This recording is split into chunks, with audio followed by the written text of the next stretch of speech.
Hi పిల్లలు, చెడు అలవాట్లు గురించి ఈ కథలో మనం తెలుసుకుందాం. ఒక ధనికుడు తన పిల్లవాడి చెడు అలవాట్లను చూసి చాలా విచారించాడు. ఒక వివేకమైన సలహాదారుడిని ఈ విషయం కోసం నియమించాడు. ఆ పెద్ద మనిషి ఆ పిల్లవాడిని తనతో విహారానికి తీసుకెళ్ళాడు.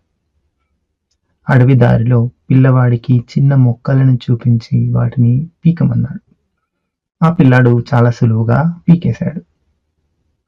ఇంకా కొంత ముందుకెళ్ళాక కొంచెం పెరిగిన మొక్కల్ని చూపి వీటిని పీకగలవా అని అడిగాడు. వెంటనే ఉత్సాహంగా పీకి చూపించాడు ఆ పిల్లవాడు. ఇంకా ముందుకు వెళ్ళాక పొదని చూపించి దీన్ని పెరిగించగలవా అని అడిగాడు.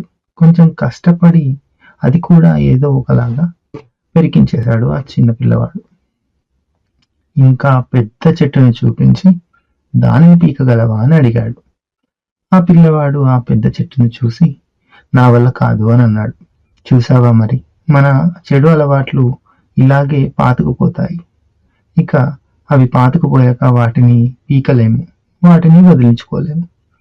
లేతగా ఉన్నప్పుడే చెడు అలవాట్లని వదిలేయాలి, మంచి అలవాట్లని నాటుకోవాలి అని పెంపొందించుకోవాలి అని ఉపదేశించాడు.